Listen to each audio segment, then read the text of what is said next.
Trump and Kavannaugh and Grassley and others, they hammered it through. They got it done. And I think that these guys out there, these hardcore, big, multi, state heads of state, and these little private corporations realize that this didn't work, and this was maybe some other attempt to try to get some ground, Second, yeah, I have yeah, I think it is an unforced error. I have a statistic too, and all of us on this video, I know, weren't alive in 1972. A lot of y'all out there maybe were, some of you weren't, but this is a statistic from retired FBI agent Max Noel, who said people have completely forgotten that in 1972 we had over 1,900 domestic bombings in the United States. 1,900 domestic bombings, and a lot of that was from, remember Barack Obama's book, his ghostwriter Bill Ayers and the Weather Underground. I guess at the end of the yeah. I mean, they were just bombing like crazy, man, like Charles Manson and all those people. I mean, there was a lot of crazies out there. But I don't think this is too crazy. I think this is somebody was either set up or somebody did it, or they just I don't know. But it's, well, the problem is they dance in the blood of the innocent victims of every single real tragedy that happens. They instantly cheapen it.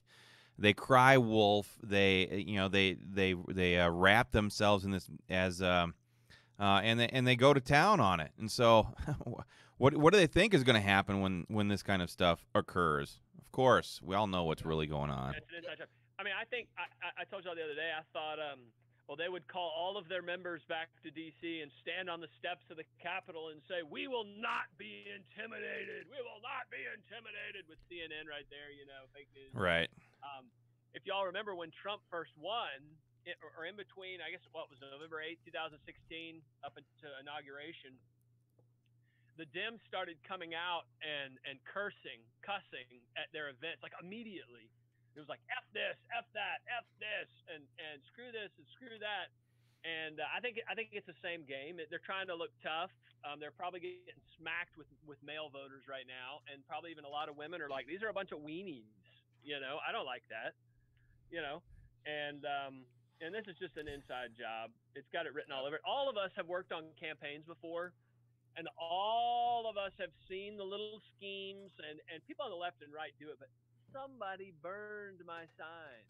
Somebody stole my trash. Well, somebody you see did this. You see it every year where people try to use gimmicks like that to get attention on themselves, but then it blows back on them.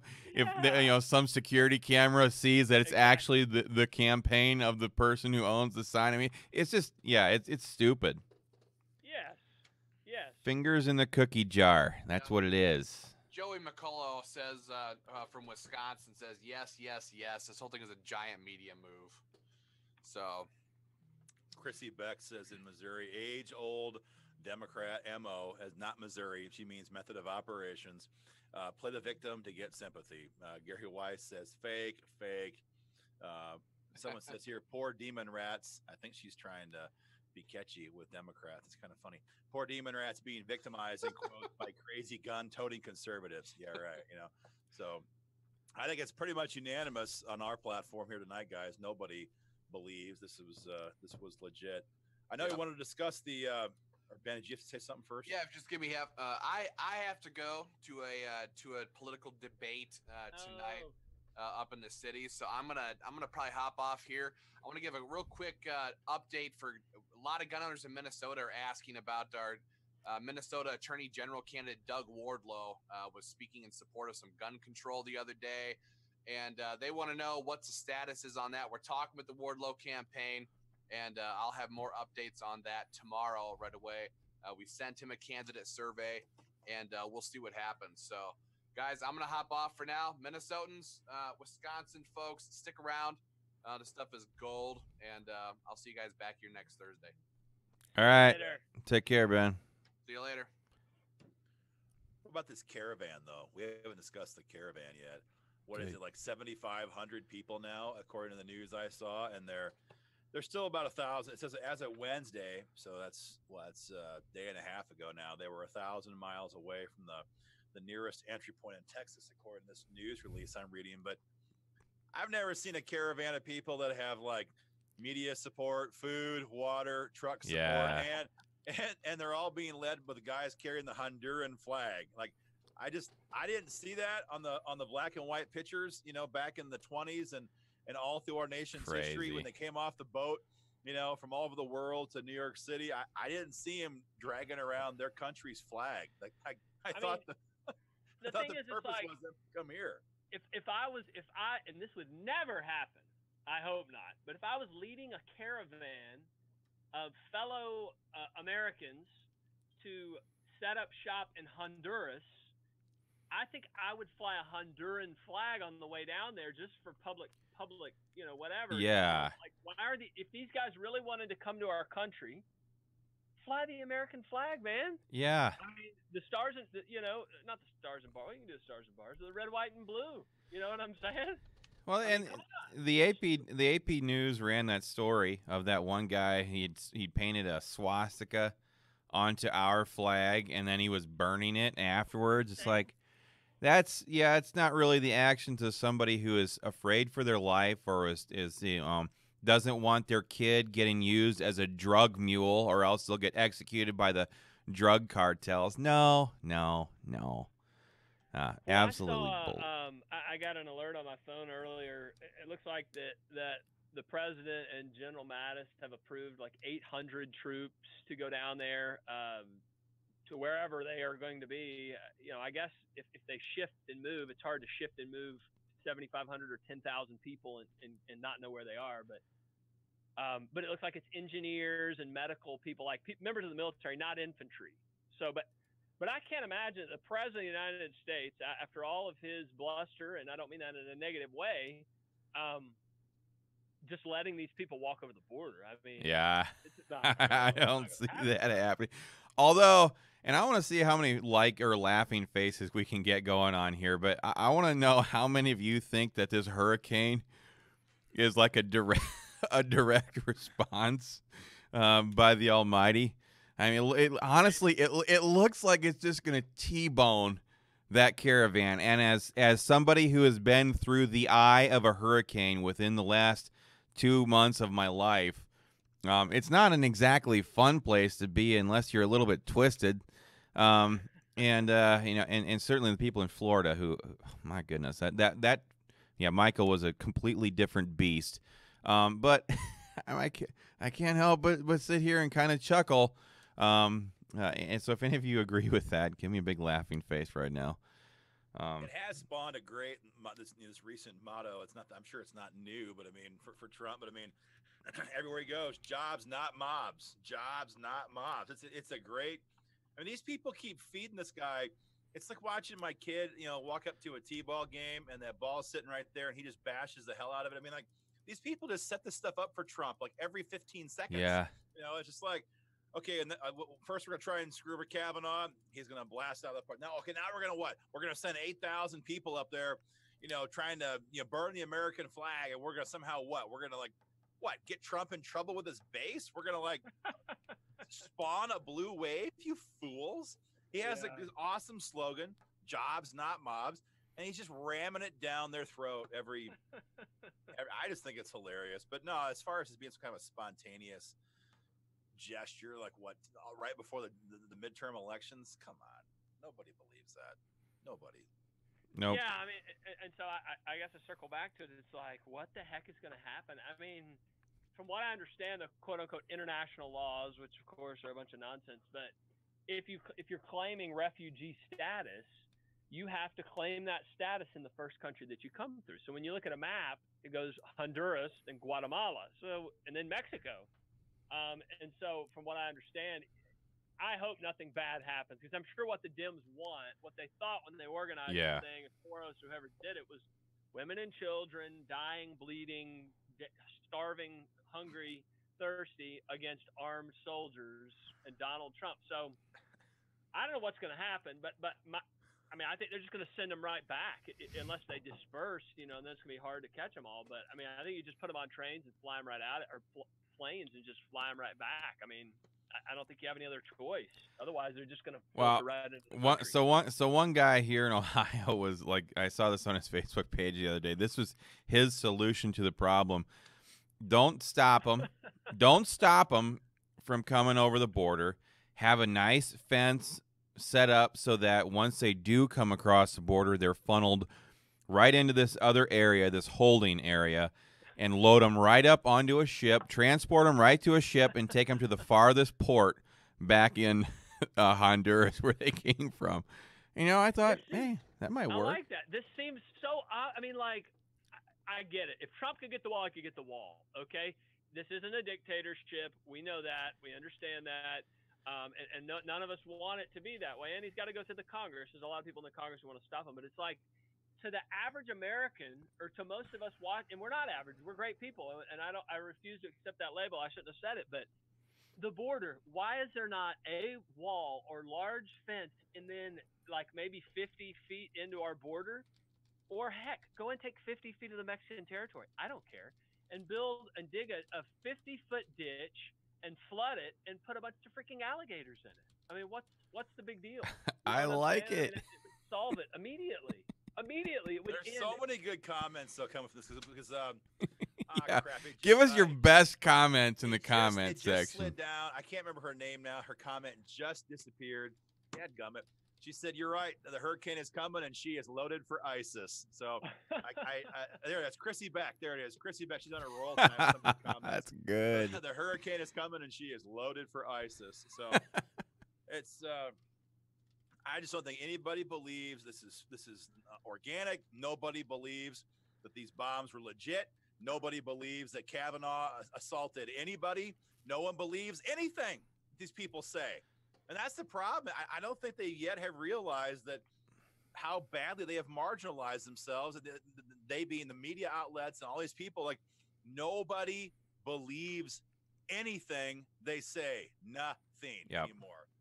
And whatever Trump can or cannot accomplish in his presidency, he did that. And for that, we should all be eternally thankful, because that you can't possibly quantify the impact, both from a policy standpoint and just from a human freedom standpoint, that has accomplished. It's just it's been wonderful. He is forever, what you said, he's forever defined them for who they are, the fake news media. When he is gone, I don't know when that'll be, but nobody's going to believe these people, man.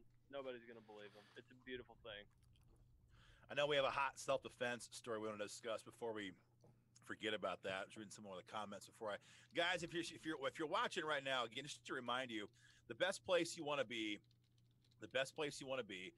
is to subscribe on our YouTube channel. That's where you want to go and watch this to get better quality, better video. We're working on some different types of technology right now. We're seeing some things crash and some things aren't quite synced up, but we do have a great big following tonight. But you got to get to that subscribe link. It's on all of the Facebook pages right now. Get there and sign up and be involved in that process. This is going to be super hot. This channel, this page going forward as we get back in a session, it's going to heat up. But we have to discuss the self-defense story of the week.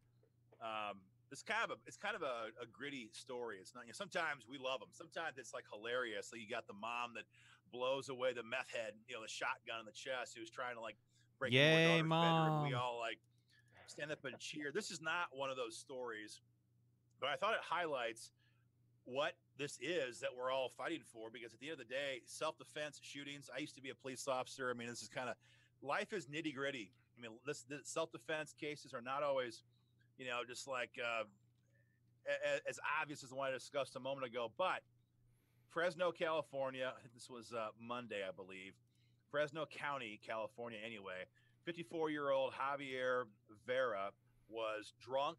He's a repeat alcoholic, and he is repeatedly known to assault his wife, almost to the point of killing her time and again.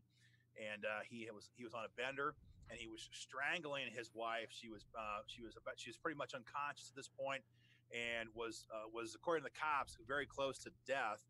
And her 16-year-old son came in there and shot and killed Javier Vera and killed him with his mother's handgun. And it was his dad. is a horrible, horrible situation, but this is real life. You know, all Right. these leftists, all these radicals, they hate America. They hate you. They hate the Second Amendment. They hate freedom, and they live their life in some kind of a test tube or some kind of a elitist, you know, holier than thou, smug, you know, protected life.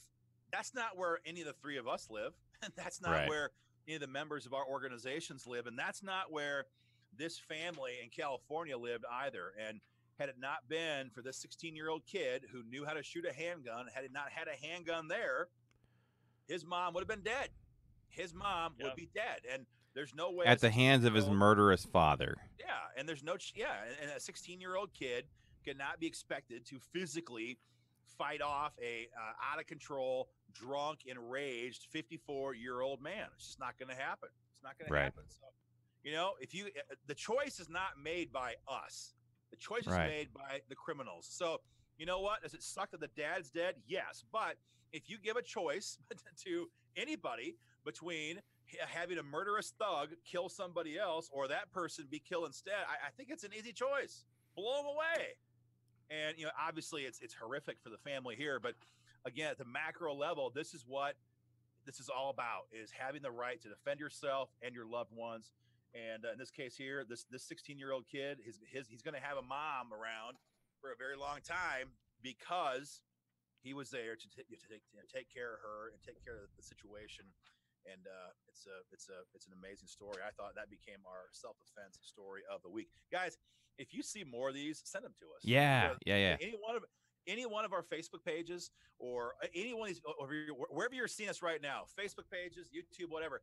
If you see a great story like this, send us a link, drop us a line, let us know what you're seeing. We try to watch these as best we can, but we can't catch them all. So if you see a great story out there, let us know. We can feature it. We'd love to feature it. So also, for those of you guys who are watching on Facebook right now, a lot of times in the comment section, you'll see where it says get notified when Second Amendment Daily goes live next. Go ahead and click on that turn on button if you would. We do this every Thursday night, or we try to, at least when we're not doing hurricane recovery or disaster relief or something like that. But that'll allow it to pop up right in your feed. If you don't want to watch us at night, you should, but just slash us down. That way, especially as we've been saying this every week, as we get closer to the legislative session season, which for here in Ohio starts in 3 weeks. We're going to have a lot more information and materials here for and provide you guys a front row seat for the fight for our Second Amendment freedom. So click on that little turn on notification button there. It'll allow you guys to pop up automatically to this feed, and makes it a lot easier for us. Got Aaron Grove watching right now here on the IGO page. Says, I'm going to get a hold of you. First part of the year, how to get more involved in the fight for gun rights with IGO. I need to get more involved. And that to me is kind of that's the message here across all these states, in all these places, wherever you're watching from. We're just a mouthpiece for our members. I mean, we dig it. Don't get me wrong. We dig it. We love going to a Capitol and telling some swarmy politician, you vote the right way, or we're going to just beat you half to death. And in your district at election time, politically, I don't mean physical violence. That's the fake news and these fake bombs. We like to be the point man and fight for gun owners, but we are only as able to do this as we have people who are involved in these fights. You know, some people are involved as members. Some people are, they're involved by taking action, sending off emails, making phone calls. Some run for office. Some go to forums and mercilessly harass crappy politicians. God bless you. God bless the you. Lord's holy work. However you want to be involved in this fight, guys, we need your involvement. I mean, the gun rights battle is raging right now. The very thought that Brian Kemp is neck and neck with she has got to be more of a socialist and more to the left of Barack Obama. So the fact that Stacey Abrams is head to head with Brian Kemp in Georgia tells you just how badly this fight is going to kick off here in just a couple of weeks in Ohio, and in about 2.5 months in places like Iowa and Missouri and Georgia and Minnesota and Wisconsin and Wyoming. So wherever you're watching from, guys, redouble your commitment to be involved in these fights. Join the groups you're seeing here if you want to. Just get involved for more information. Either way, This is going to be a battle, and we're going to need everybody to be involved in this. It's going to be huge. Slugfest. Yeah. Yeah, like I said, our session here in Ohio, I think it starts up on November 14. So we're T-minus, so the elections happen on the 6th. We come back in the very next week to start on lame duck session, and that's when all these politicians will be no longer caring what their voters think. John Kasich won't care. He hasn't cared for long. Since his last election, he hasn't cared because he knew he was term limited out. But it's going to be a bloodbath, and like what Aaron was just talking about right there, whether you're a donor to these organizations or to your local organization, or you take action based on an email alert that you get, you're making phone calls or sending emails. It's an all-and approach to fighting for our Second Amendment freedoms. It's not either or. And without that support at every single level, we're not going to be able to stop this stuff. So thank you guys so much for everything that you guys do. It's the muscle behind each state gun group. So I think it's awesome. No doubt. Hey, real quick on, you talk about legislative session, just a funny thing for those of y'all watching in Georgia. If we do have a runoff, so if none of the candidates get 50% down here in the governor's race, and we could have a number of other runoffs as well, guys, there is a special session here in Georgia. The governor has called it November 13th. They say only 3 days, but I know these guys at the Capitol, and they last a heck of a lot more than 3 days. The funny thing is, in Georgia, if we had a governor runoff, it'd be 30 days. But in Georgia, while the legislature is in session, any candidate or any person who's an current elected official, cannot raise money. So Brian Kemp would be prevented from raising money during the time of the legislative session. I doubt it would be a big problem for him to raise cash if we had a runoff, but he would be completely blocked from that down here. So, another funny thing, guys, just to show you the links that they're fired up. The liberals, they're literally sending postcards like this. One of my members sent me this from all over the country. These are handwritten postcards from liberals. This one came from New York to one of my members asking to vote for Socialist Stacey Abrams. So this is a big fight, a national fight down here in Georgia. And all of y'all at Georgia gun owners who support us, we love you so much and we appreciate it. Go to georgiagunowners.org and join tonight if you want to. So I put my plug in there, guys. Yeah. All right, guys, that's all we have for you guys tonight. Again, if you're not subscribed yet to the YouTube channel, get there right away. Subscribe right there. We need you guys to be involved in this, and we're going to be back here again next Thursday, which is going to be, let's see, today's the 25th. It's going to be, wait a minute. Is it the first, second, third? Yeah, it's the first. It's the last Thursday before Election Day. And then we're on the crazy ride for November 6th. So it's about to heat up, guys. Get involved in this fight. In the meantime, as we always say, guys, stay involved in this fight. Carry every day. And we'll be back here again next Thursday. Have a great